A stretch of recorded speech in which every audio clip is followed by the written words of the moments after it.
En la clase de hoy explicaremos cómo ingresan los carbohidratos al organismo, su posterior digestión y metabolismo. Todo comienza en el paso inicial, que es en la boca, en la cual allí dentro van a comprender dos procesos, uno mecánico y otro químico. En la imagen que ven en la pantalla tenemos un corte transversal que ilustra perfectamente este doble proceso. Cuando un paciente ingiere un alimento que esté rico en carbohidratos, fíjense que ahí la imagen asemeja ser un trozo de papa o puede ser un pan, la digestión se activa de inmediato. Primero se va a activar con un proceso mecánico. Si miramos al lado izquierdo de la imagen, observamos las estructuras clave. Tenemos los dientes, tenemos la lengua, el paladar duro, el paladar blando, las glándulas salivales. La digestión mecánica va a consistir en la trituración del alimento, en el proceso de masticación e insalivación para formar el bolo alimenticio. Si miramos en la parte derecha de la imagen, las glándulas salivales no solamente van a humedecer, sino que van a secretar, es decir, van a expulsar una enzima fundamental que se llama amilasa salival. Nosotros consumimos en su mayoría almidón. Todos los alimentos que contengan hidratos de carbono van a ser en su mayoría almidón. Es decir, una cadena larga de moléculas de glucosa representadas en el gráfico como ese collar de perlas moradas. Nuestro cuerpo no puede ingerir cadenas tan grandes y tan largas. Entonces, la amilasa salival va a actuar literalmente como una tijera química. Por eso puse esa analogía como dibujo en la imagen. Lo va a cortar para poder simplificar en cadenas más cortas de disacáridos. Es por esto que si hagan la prueba, masticamos un trozo de pan durante un tiempo considerable, empezaremos a sentir un sabor dulce. Eso significa que es la amilasa liberando azúcares simples en nuestra boca. La saliva es el vehículo de esta enzima. Como enfermeros, por ahí se pueden llegar a encontrar con pacientes que presenten sequedad bucal, ya sea por alguna deshidratación, porque respiran de forma oral, puede ser por algún efecto secundario de medicamentos, por ejemplo los diuréticos producen sequedad bucal, o por tratamiento de radioterapia en cuello y cabeza. Sin saliva no existe esa enzima. Eso, por lo tanto, va a dificultar la deglución, va a alterar el pH oral, predisponiendo al paciente a infecciones en la boca. Por eso es muy importante ustedes como enfermeros educar a los pacientes para que la masticación sea lenta, permitiendo que la química de la saliva cumpla con su función, por así decirlo, de protección y digestión, antes de que ese bolo viaje por el esófago, que vamos a comenzar a ver en la parte inferior de la imagen.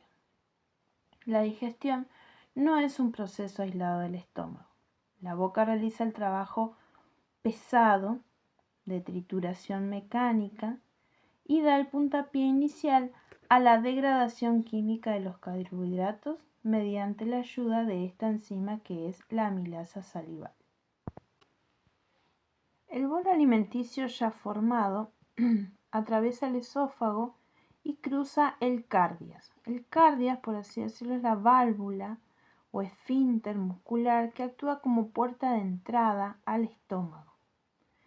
El estómago podríamos decirse que tiene una forma de saco, ¿sí? Pero como ven, en el fondo está lleno de jugos gástricos, ácidos, tales como el ácido clorhídrico, secretado por las células parietales de las glándulas gástricas. Quiero que se fijen en el dato clave que aparece en el gráfico. Dice ambiente ácido, pH menor a 2. Esto significa que en el interior del estómago es un ambiente extremadamente ácido. ¿Por qué nos interesa esto en enfermería? Porque el pH va a alterar la estructura tridimensional de las proteínas. Y recuerden que todas las enzimas son proteínas.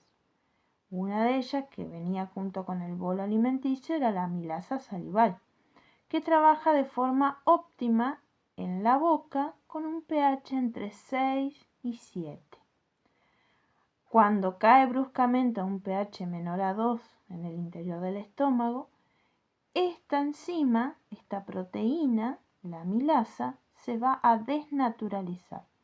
Es decir, que va a perder su forma y por lo tanto va a perder su función.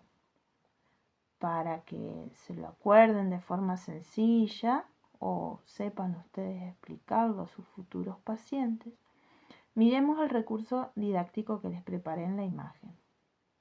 Las tijeras. En la boca, la amilasa funciona como una tijera bioquímica que va cortando las cadenas largas de almidón, los carbohidratos, en azúcares más simples. Sin embargo, fíjense, vean el símbolo rojo de stop, de pausa, justo encima de las tijeras. ¿Sí? El ácido estomacal bloquea esas tijeras. Como dicta la etiqueta principal abajo, el ácido del estómago detiene la amilasa salival. No hay digestión química de carbohidratos aquí. ¿Qué significa esto? Que hay una pausa obligatoria en la digestión química de los azúcares. En el estómago no tenemos las enzimas adecuadas para romper carbohidratos. Aquí el protagonismo químico se lo van a llevar las proteínas, gracias a una enzima digestiva que hay en el estómago que se llama pepsina. Su función principal va a ser descomponer las proteínas de los alimentos en cadenas más cortas llamadas péptidos y aminoácidos. Se producen de forma inactiva en el estómago como pepsinógeno para evitar que el órgano, el estómago, se digiera a sí mismo.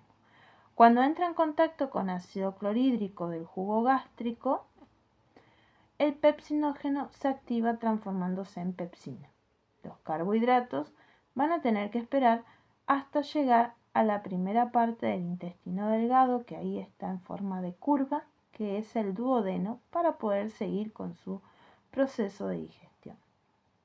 Entonces, si la digestión química de los carbohidratos se detiene, ¿qué está haciendo el estómago con ese bolo alimenticio?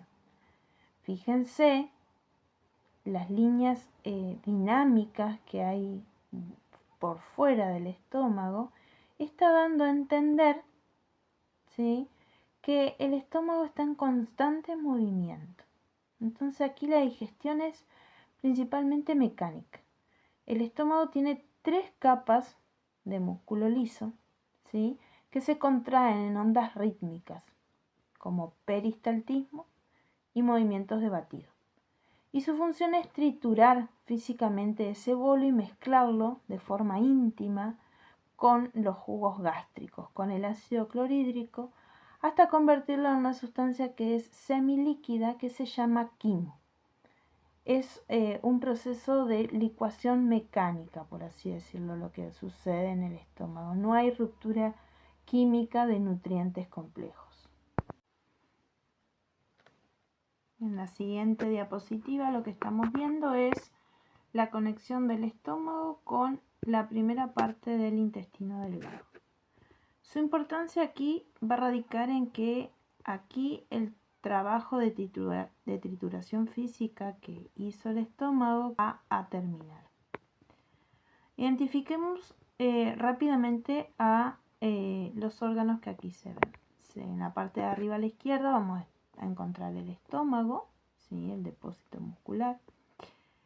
Luego tenemos esa gran curva en forma de C que aparece, ese es el duodeno, esa es la primera parte del intestino delgado. Luego tenemos al páncreas, ¿sí? Ese órgano que se puede apreciar amarillento, que se encuentra detrás del estómago, ¿sí? En el estómago, ¿qué vemos en su interior? La etiqueta dice quimo.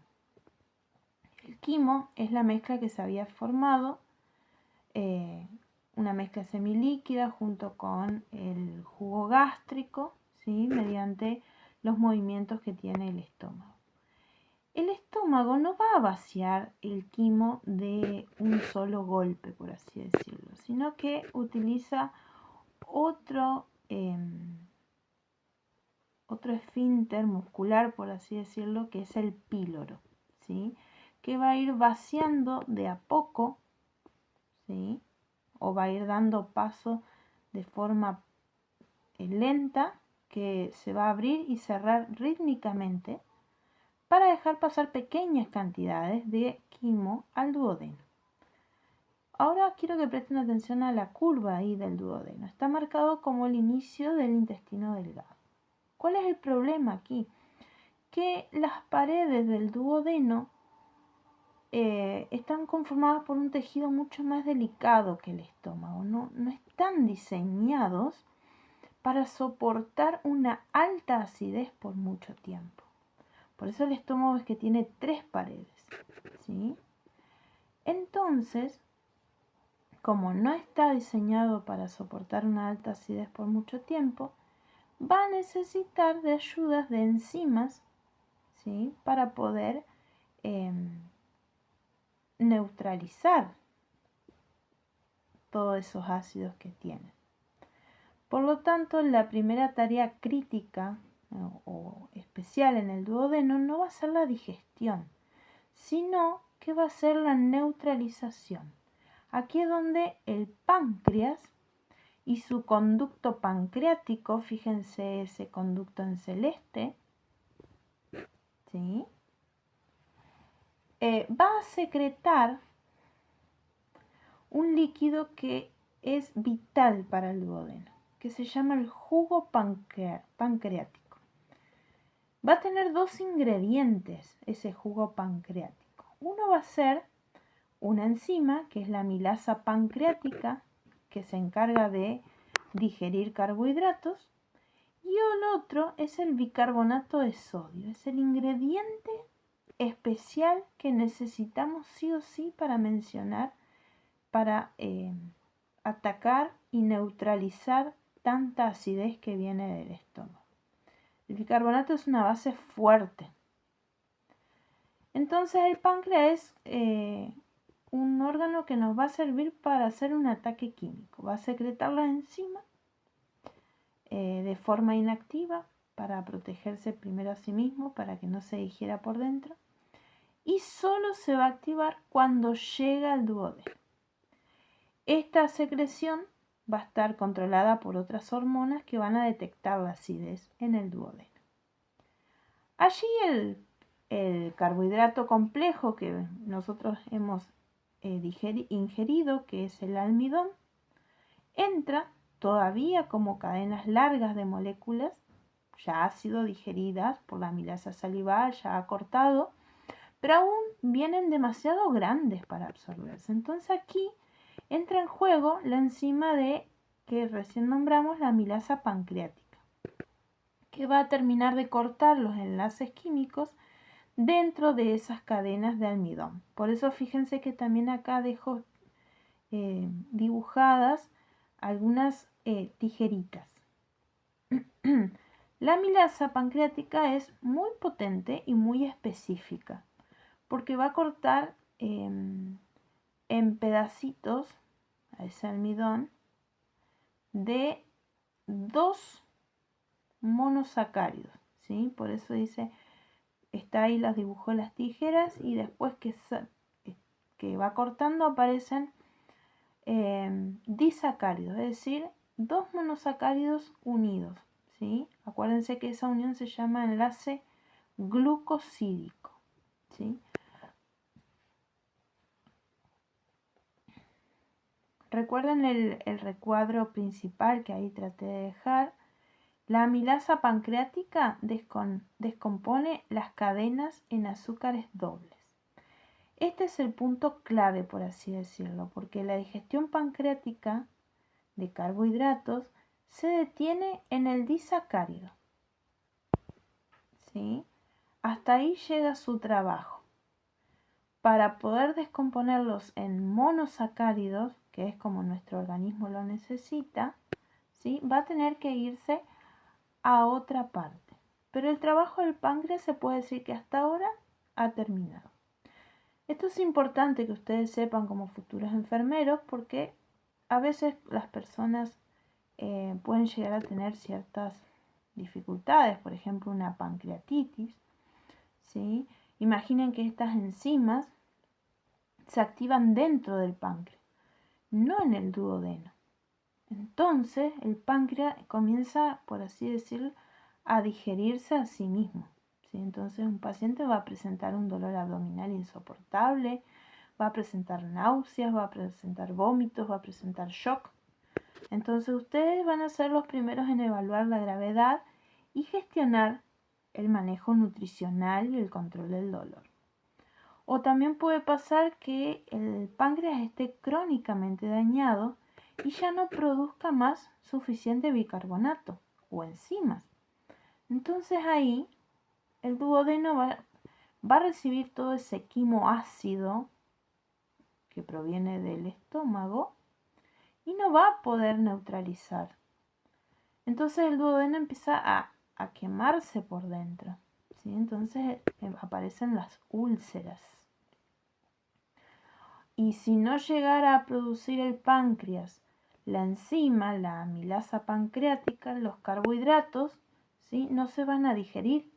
Entonces el paciente va a presentar malnutrición, va a presentar heces fétidas, aceitosas, voluminosas, ¿sí? Entonces como enfermeros ustedes van a enseñar al paciente a tomar seguramente enzimas pancreáticas de reemplazo con cada comida. Llegamos a la parte final, por así decirlo, la última parte de los carbohidratos, ¿sí? Que son las microvellosidades del intestino delgado. Tienen esa apariencia, tal como aparece ahí en la imagen. Y miren el mapa anatómico en la esquina superior izquierda, ¿sí? Si hiciéramos un zoom macroscópico a la luz intestinal, veríamos pliegues que aparecen los hilos como si fueran una alfombra, ¿sí? Acolchada. Bueno, estas son microvellosidades. Pero si hacemos un zoom todavía un poco más profundo, como el que ven en el recuadro de la derecha, ¿sí? Sobre la superficie de cada célula epitelial, los enterocitos, encontramos millones de proyecciones microscópicas que se van a llamar microvellosidades, que forman el famoso, lo que se llama borde de cepillo. ¿Por qué la naturaleza diseñó el intestino así? Por una cuestión de superficie. Porque si el intestino, imagínense, fuera un tubo liso, ¿sí? Los nutrientes pasarían de largo, no se podrían absorber. En cambio, esta estructura así tal cual está hecha, multiplica el área de contacto por más de 600 veces, permitiendo que nuestro cuerpo absorba de forma eficaz todo lo que consumimos. Como saben, el páncreas ya hizo su trabajo, rompió los grandes almidones en azúcares dobles o también lo que llamamos disacáridos. El problema es que el enterocito, ¿sí? Las células que están en el borde de las microvellosidades, podríamos decir que tiene una regla estricta. Los azúcares dobles no pueden cruzar la membrana celular bajo ninguna manera. Son demasiado grandes, ¿sí? Entonces, para solucionar esto, ancladas directamente en las microvellosidades, se van a encontrar enzimas intestinales, representadas aquí en la imagen como candados. cada candadito es ultra específico y solo se va a abrir con su llave correspondiente, con su sustrato. Por ejemplo, el candado de la maltosa, ¿sí? La enzima maltosa va a procesar únicamente el disacárido maltosa. El candado que corresponde a lactasa va a procesar únicamente el sustrato lactosa. Acuérdense que era el que provenía del azúcar de la leche. El candado de la sacarasa va a procesar el disacárido sacarosa. Es el azúcar de mesa común, ¿sí? Entonces, ustedes como enfermeros deben recordar que estas enzimas no andan flotando, ¿sí? Sino que están empotradas, por así decirlas, en las paredes celulares. Son como el último filtro químico. Observen lo que pasa cuando el disacárido va a interactuar con su enzima específica, ¿sí? En el gráfico de la imagen el candado se muestra como que se abre y rompe esa unión. Entonces va a liberar monosacáridos, es decir, unidades individuales de azúcar. Veamos el resultado final exacto de cada ruptura. Algo que les van a preguntar en sus exámenes. La maltosa se va a dividir, por ejemplo, en 2 moléculas, ¿sí?, de glucosa. La lactosa se va a dividir en una molécula de galactosa y una de glucosa. Y la sacarosa se va a dividir en una molécula de fructosa y una molécula de glucosa. Lean la parte inferior, la etiqueta que les dejé, dice: las enzimas de la pared intestinal liberan los monosacáridos. Son las unidades individuales de azúcar, ¿sí? Entonces ahora sí, estas pequeñas esferas, ¿sí?, o cuadraditos que yo fui marcando ahí en el dibujo, tienen el tamaño perfecto para que los transportadores de la membrana, ¿sí?, los dejen pasar y sigan las flechas correspondientes en la imagen. Una vez que los monosacáridos son liberados en la superficie de las microvellosidades, fíjense que atraviesan el citoplasma del enterocito y salen por la membrana vasolateral. ¿Hacia dónde van? Miren el fondo rojo con células. Ahí se las acerco un poquito más. Son células sanguíneas en la ilustración. Entran directamente a los capilares sanguíneos que irrigan cada una de las vellosidades. Desde acá van a viajar a través de la vena porta directo al hígado para ser distribuidos o para ser almacenados. Este es el momento exacto en el que la comida se ha convertido formalmente en una energía circulante para el cuerpo, ¿sí? Es la famosa azúcar en sangre, la glucemia. Para cerrar, ¿por qué es vital que una enfermera entienda esta imagen? Pensemos en 2 escenarios clínicos cotidianos. El primero va a ser la intolerancia a la lactosa. Si un paciente tiene déficit o no tiene el candadito, la enzima lactasa, ¿sí?, cuando la persona ingrese a su organismo leche, ¿sí?, no va a poder, va a llegar la lactosa, pero no la va a poder absorber porque no existe esa enzima, ¿sí? Y entonces ese azúcar se queda en la luz del intestino, es arrastrado con agua, ¿sí?, y llevado hasta el colon, donde allí se va a encontrar con un montón de bacterias y va a empezar a fermentar. Y ahí el paciente va a empezar a sufrir los síntomas propios, ¿sí? Va a empezar a sufrir diarrea, va a empezar a sufrir gases, dolor cólico. Entonces nuestro rol va a incluir la educación alimentaria y la administración, obviamente, de sustitutos enzimáticos. Otra cosa que puede llegar a pasar, pacientes con gastroenteritis o una desnutrición grave. Cuando un paciente sufre una infección intestinal severa, esas vellosidades se barren, por así decirlo. O para que ustedes me entiendan, se aplanan. Realmente se atrofian las vellosidades. Entonces, al perderse todos estos filamentos, se pierden estas enzimas, estos candaditos, por así decirlo. Entonces, por eso, tras una diarrea prolongada, ¿sí?, los pacientes van a presentar una mala absorción, transitoria, obviamente. Pero sabiendo esto como futuros enfermeros, ustedes van a planificar una progresión dietética. Primero blanda, libre de lácteos, ¿sí?, hasta que el borde de cepillo se regenere solo. Bueno, esta imagen que ven, ¿sí?, la siguiente diapositiva, nos muestra el viaje que hacen los nutrientes desde que cruzan la pared del intestino hasta que llegan a su aduana, por así decirlo. Traté de graficarlo un poco así, que va a ser el hígado. ¿Sí? Miren el mapa anatómico arriba a la izquierda, vemos el tracto gastrointestinal, ya pasamos por el estómago, ¿sí?, luego por el duodeno, donde el páncreas atacó con las enzimas, y ahora estamos en el yeyuno e ilion.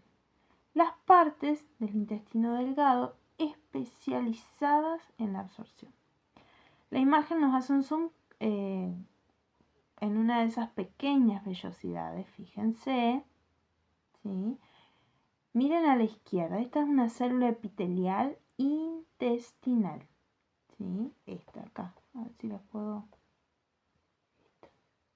¿sí? Fíjense bien. Fíjense todas las microvellosidades que tienen, ¿sí? Estas pequeñas microvellosidades que se encuentran en el borde del cepillo van a multiplicar la superficie para absorber más. Y veamos esas esferas azules que están etiquetadas como glucosa. La glucosa es el monosacárido, ¿sí?, la unidad más simple de azúcar, y que fueron absorbidas por esas células epiteliales. La glucosa no es que flota mágicamente a través de las células, sino que necesita transportadores, ¿sí?, en la membrana. ¿Qué es lo que es esa flecha negra gruesa? Esa flecha negra, ¿sí? Ese es el cruce celular de glucosa, que representa un transporte especializado. Este proceso activo requiere energía, ¿sí? Por ahí, si la célula está dañada por una gastroenteritis, este cruce falla y provoca una mala absorción. Una vez que la glucosa sí pudo cruzar la célula, cae justo debajo en el, se llama capilar portal. Este es un vaso sanguíneo microscópico, ¿sí? Y ese capilar portal se va a unir a miles más para formar la gran vena que ustedes ven ahí, la vena portea hepática. Está llena de glucosa y que va hacia el hígado, ¿sí?, viajando hacia la derecha. Esta es una sangre muy especial, es una sangre venosa, ¿sí? Tiene un rojo pálido, no es roja, brillante, arterial. Entonces eso significa que está pobre en oxígeno. Pero sin embargo es increíblemente rica en nutrientes que han sido recién absorbidos. Entonces ustedes como enfermeros deben saber que esta vena recolecta la sangre del intestino, el vaso y el páncreas. En pacientes, por ejemplo, que tienen cirrosis hepática, el hígado se endurece y esta vena, por ejemplo, se bloquea. La sangre va a estar estancada, ¿sí?, provocando una hipertensión. Entonces esto va a crear complicaciones graves, ¿sí? Son venas que se hinchan para cuando están así problemáticas. Bueno, entonces la glucosa va a terminar en la parte derecha, en el hígado, ¿sí? Yo ahí traté de usar como una metáfora, ¿sí? Como una aduana, ¿sí? Eso significa que el hígado no va a dejar pasar todo a la circulación general, digamos, de forma inmediata, sino que primero va a procesar y va a controlar, ¿sí? Miren los hepatocitos, las células hepáticas, ¿sí? Que están representados con esos inspectores, ¿sí? Que van a estar ahí revisando. Ellos deciden, esas células deciden el destino de la glucosa que llega. Puede ser que se almacene, ¿sí? Si el paciente, por ejemplo, acaba de comer, se lo llama un estado postprandial, y hay mucha glucosa, ¿sí? Estas células lo que van a hacer es detenerla bajo la influencia de una hormona que es la insulina, ¿sí? Que ha sido secretada por el páncreas. Entonces el hígado va a empaquetar esta glucosa y la va a guardar en forma de glucógeno, dice ahí, ¿sí? Entonces esta es nuestra reserva, por así decirlo, de energía rápida. Cuando un paciente va a estar en ayunas, ¿sí? El hígado va a romper este glucógeno para mantener la glucemia, ¿sí? El nivel de glucosa en sangre normal. Y el resto de la glucosa que no se va a almacenar pasa por estas células hepáticas y se va a distribuir a todo el cuerpo como para energía inmediata. Bien. Bueno, aquí de nuevo estoy explicando en el hígado, ¿sí? Un órgano sumamente importante al que Blanco, si ustedes leen el libro de química biológica, lo llama la gran central metabólica del organismo. Así lo llama. ¿Por qué? Porque las células de nuestro cuerpo, ¿sí? Especialmente lo que son las neuronas, los eritrocitos, son sumamente exigentes. Su combustible preferido, por así decirlo, o casi exclusivo, es la glucosa. Sin embargo, nosotros a través de la dieta no solo absorbemos glucosa, sino que también incorporamos otros tipos de azúcares, tales como fructosa, el de la fruta, la galactosa. Y el hígado es el encargado, por así decirlo, de unificar todo este cargamento que llega para que el cuerpo pueda aprovecharlo.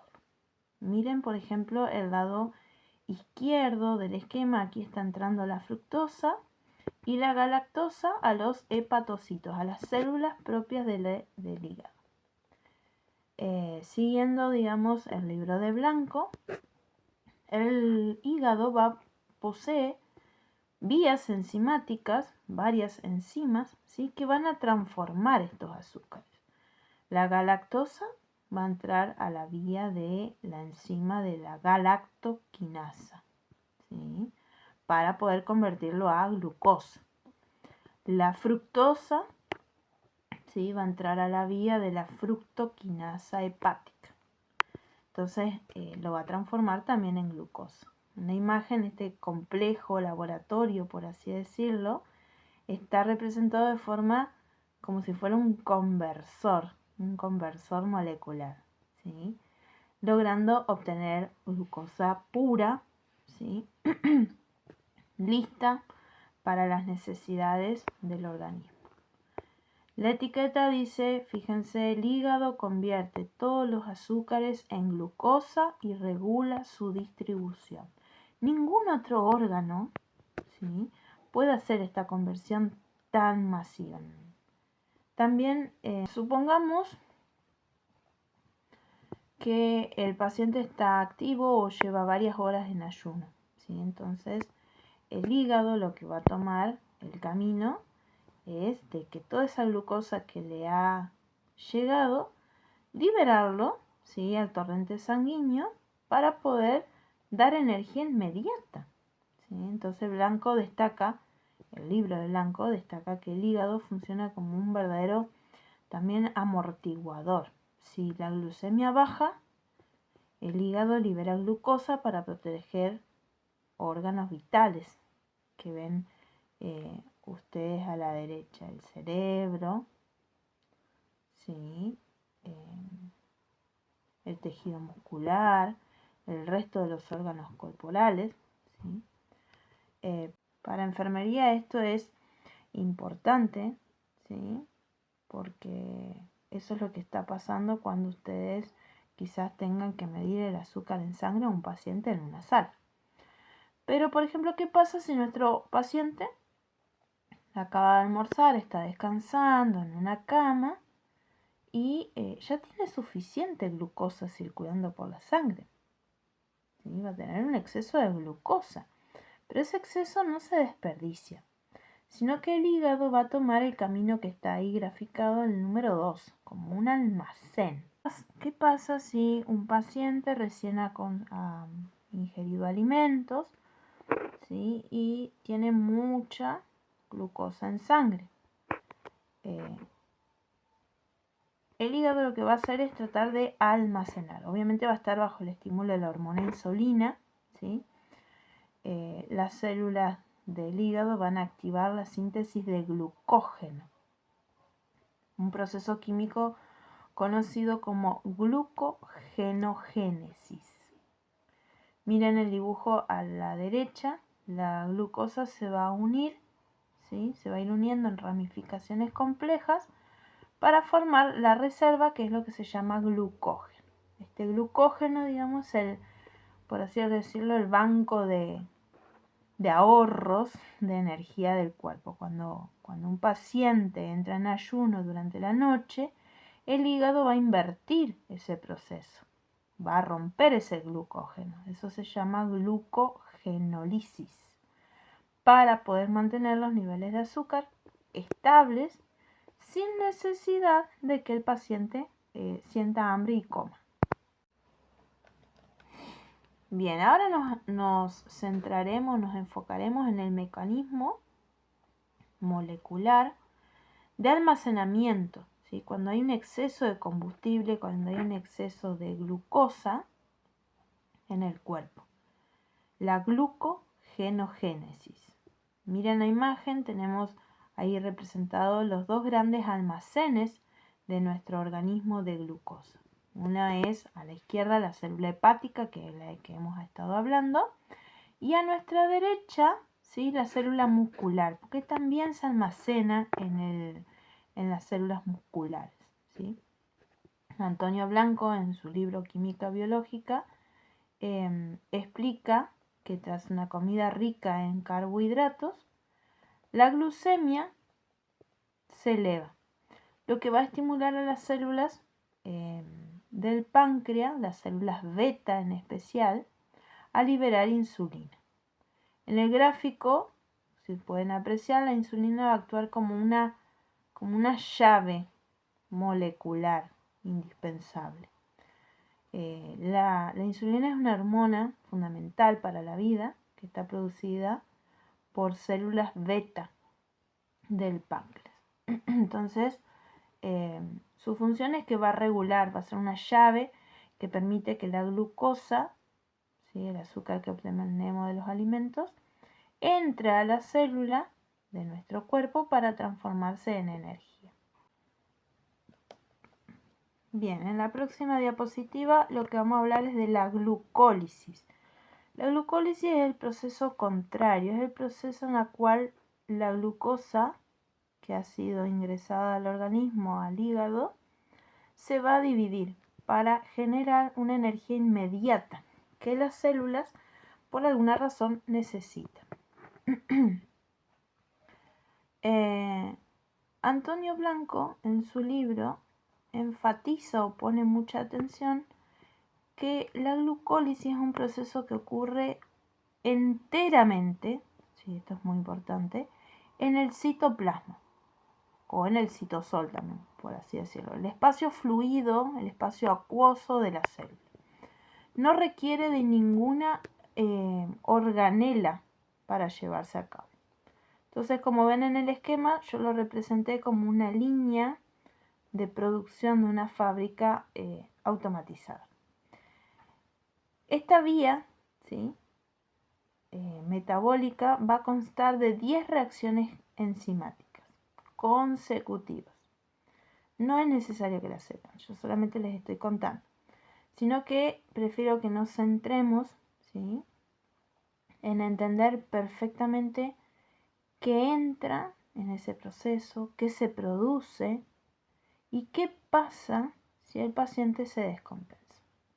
Entonces vayamos al inicio de esta línea de producción, por así decirlo. A la izquierda de la imagen, la materia prima que ingresa, ¿sí?, es la glucosa, ¿sí? Acuérdense que es una molécula de 6 carbonos, ¿sí? Y blanco divide la glucólisis en dos grandes fases. Una fase de inversión de energía y una de ganancia.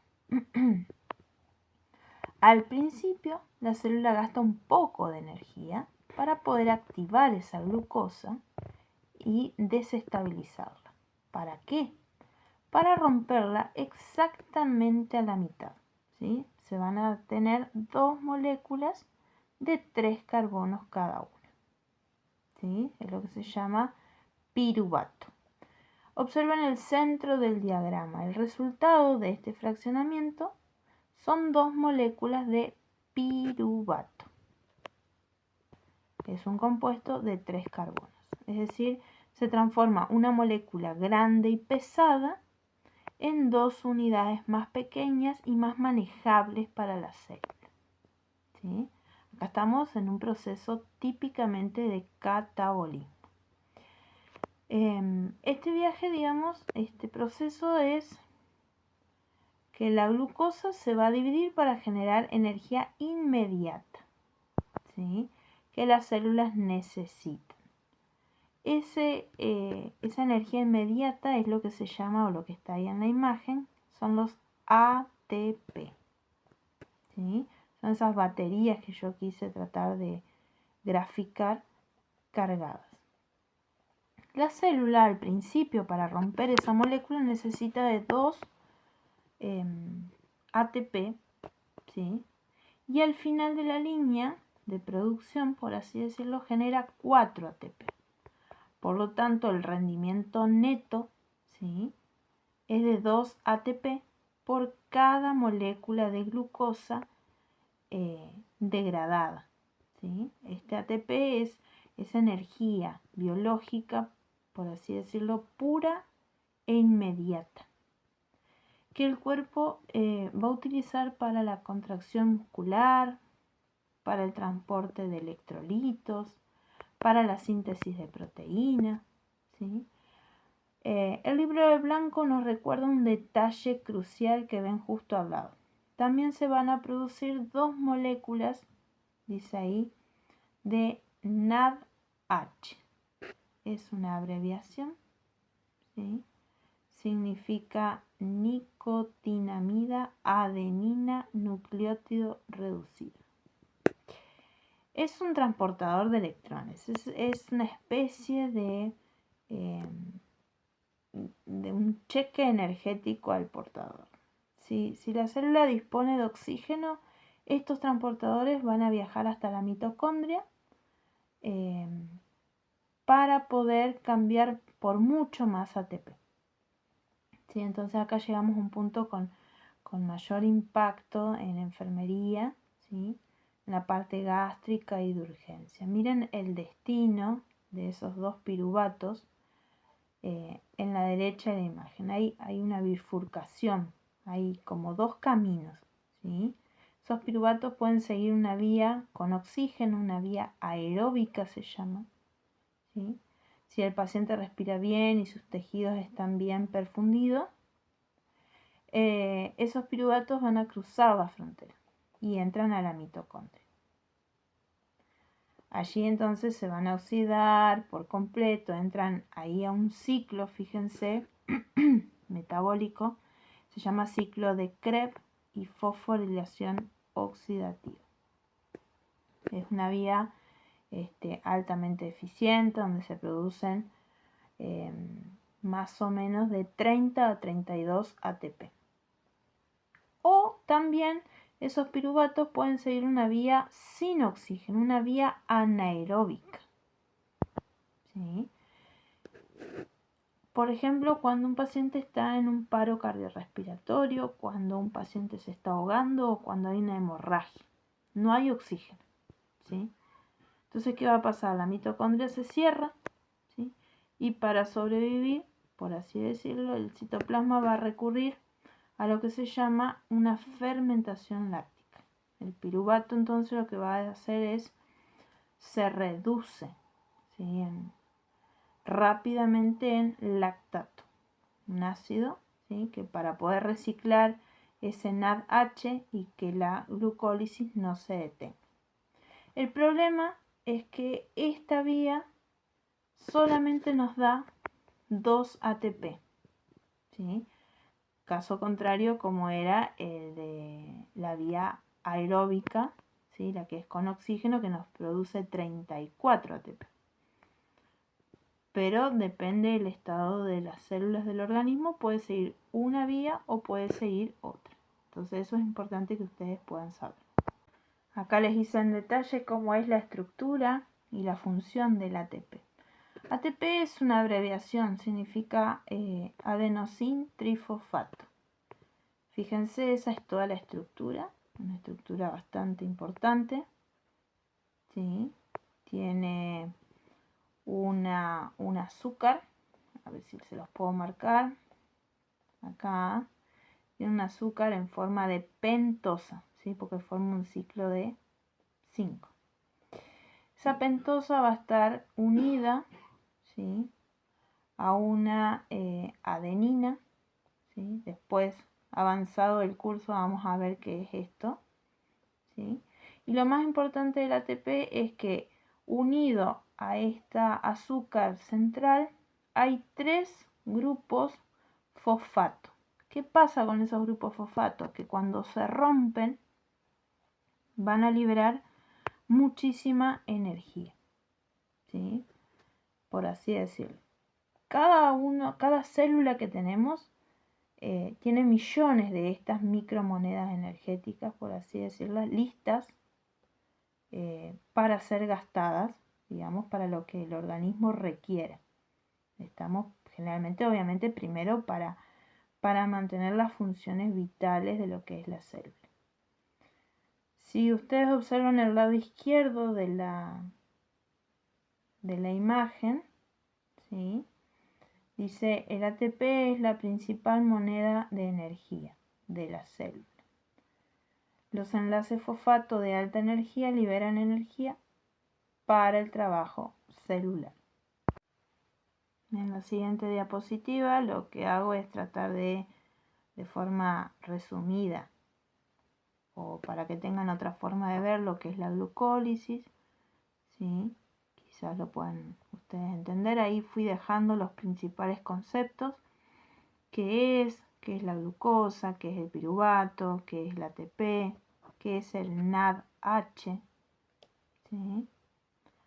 Las etapas, no es necesario saberse las etapas, ¿sí? Pero sí saber que al principio la molécula de glucosa necesita ser escindida, se llama, necesita romperse en 2 moléculas exactamente de 3 carbonos cada una, que se llaman piruvato, ¿sí? Entonces va a tener un gasto energético la célula.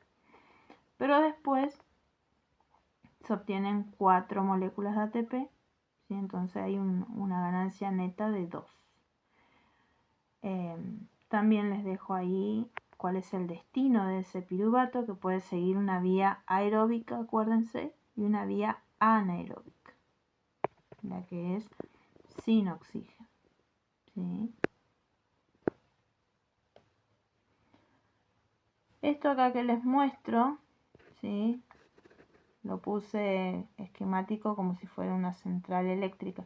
Acá lo que estamos haciendo es llegando a la mitocondria. Hace unas diapositivas atrás les mostré que allí dentro se produce un ciclo metabólico. Recuerden cuando les di las rutas metabólicas, se pueden dar ciclos, ¿sí? Este piruvato, ¿sí? Fíjense que ahí está entrando en la parte izquierda, ingresa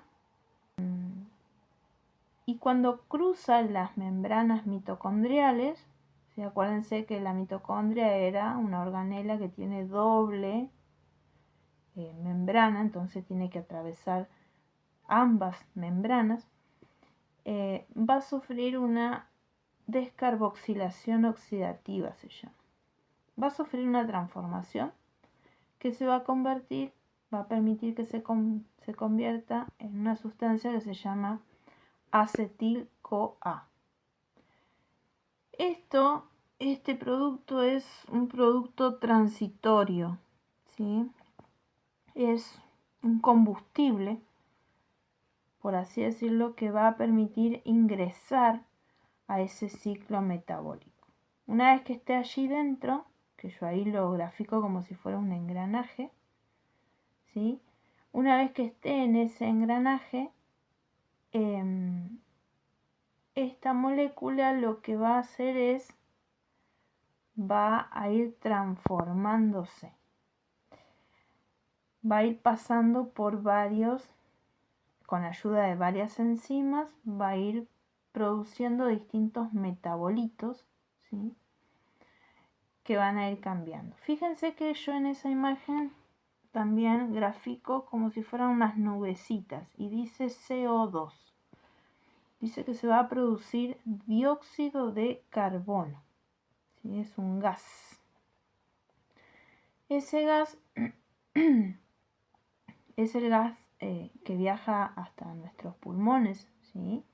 Y es el que eliminamos en nuestra exhalación. Nosotros inspiramos oxígeno y exhalamos dióxido de carbono. Entonces, ese engranaje, ese ciclo metabólico también en ese momento va a ir arrancando, va a ir obteniendo electrones de alta energía que se van a guardar como transportadores, ¿sí? Esos transportadores, acuérdense que eran el NADH y aparece uno nuevo que es el FADH2, ¿sí? Que lo que van a permitir es alimentar el siguiente paso. Fíjense que a la derecha vamos a ver moléculas de oxígeno. ¿Por qué es tan crítico o por qué es tan importante, ¿sí? Que un paciente, que una persona pueda respirar bien? Porque el oxígeno, ¿sí? Es el que va a aceptar, es el aceptor final de estos electrones en esta cadena respiratoria, ¿sí? Que está acoplada a este ciclo. Sin oxígeno, por ejemplo, este ciclo se detiene, ¿sí?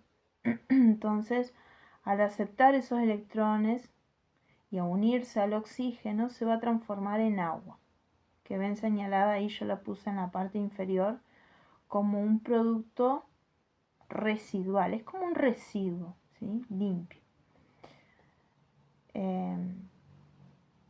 Miren en el extremo derecho de la diapositiva, ¿sí? La producción dice masiva de ATP. Mientras que la glucólisis apenas nos da 2 ATP, ¿sí? Por cada glucosa que ingresa, esta respiración celular completa dentro de la mitocondria nos va a generar de 30 a 32 ATP.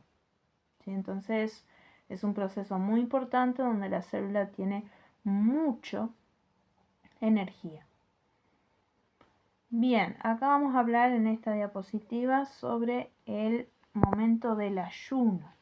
¿Qué pasa en un organismo cuando está en una etapa en la cual hace ya más de 8 horas que no consume ningún alimento? Está en una etapa de ayuno. Va a haber órganos, ¿sí? Que son altamente demandantes de energía, por ejemplo el cerebro, ¿sí? Van a demandar mucha glucosa. Pero la persona, el organismo está en un estado de ayuno, ¿sí? No le ingresa alimento, no le ingresa glucosa. Entonces el hígado va a tener que usar sus reservas de glucógeno, ¿sí? Por eso ahí yo lo grafico como una persona que está rompiendo, ¿sí? Esos ladrillos vendrían a ser el glucógeno, lo está rompiendo para poder obtener moléculas individuales de glucosa. ¿Sí? ¿Quién va a ayudar ahí? Ahí ayuda una hormona que también es secretada por el páncreas, que es el glucagón. El glucagón es una hormona que va a detectar que los niveles de glucosa en sangre son bajos. Va a recibir también señales del cerebro que está requiriendo glucosa y por lo tanto va a mandar esa señal al hígado para poder activar que se rompa el glucagón, esas reservas, ¿sí? Para poder mandar monosacáridos, glucosa, hacia la sangre y estabilizar esa glucemia.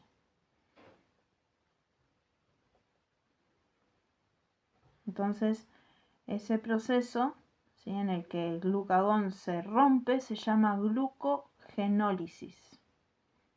Puede pasar también que a medida que el ayuno se prolonga, ¿sí?, pensemos en ayunos de más de 12 horas, de 12, 16, 18 horas, ¿sí?, el glucógeno se empieza a acabar. Las reservas de glucosa que el hígado pueda llegar a tener se terminan. Entonces, nuestro organismo es tan perfecto que el hígado va a activar otro plan, un plan B, por así decirlo, que vemos abajo, sí, a la izquierda, representado por esa personita que está como en construcción, ¿sí? Se llama la gluconeogénesis. El hígado va a crear glucosa, ¿sí? Como ese almacén de glucógeno ha sido agotado, el cuerpo va a empezar a usar precursores, por así decirlo, o materia prima, que no van a ser carbohidratos. Eso es lo importante. Miren los elementos claves que hay abajo. Abajo hay lactato y hay alanina, ¿sí?, que provienen del metabolismo muscular. Y también va a tener glicerol, que viene de la ruptura de las grasas, ¿sí? El hígado lo que va a hacer, va a unir todas estas piezas y va a fabricar glucosa nueva para mantener el flujo constante. ¿Hacia dónde va a viajar toda esa glucosa que el organismo ha producido, que el hígado ha producido? Principalmente, como está la imagen, hacia el cerebro. Ustedes, como futuros profesionales de enfermería, digamos, deben recordar que el cerebro, por así decirlo, es un órgano glucodependiente. No puede almacenar su propia energía, no puede usar grasas directamente de forma eficiente, sino que necesita de un suministro constante de azúcar, de glucosa. Entonces, gracias a la acción del glucagón, como dice, el cerebro se mantiene despierto, se mantiene consciente, liberando el azúcar guardada y así garantizando las funciones vitales del paciente, aunque éste esté en ayuno.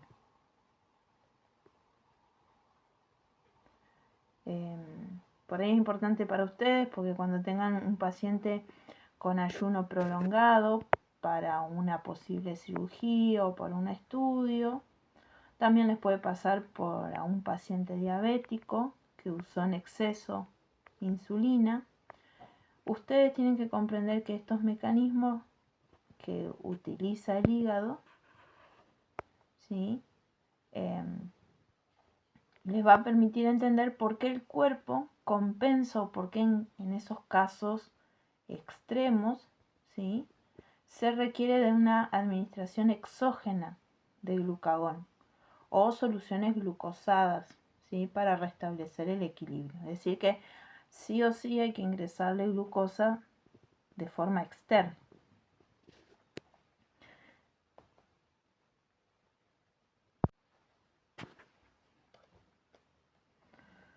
Bueno, hasta acá hemos llegado, espero que les haya sido útil. Y las clases con actividades van a estar subiéndose dentro de poco. Gracias por su atención.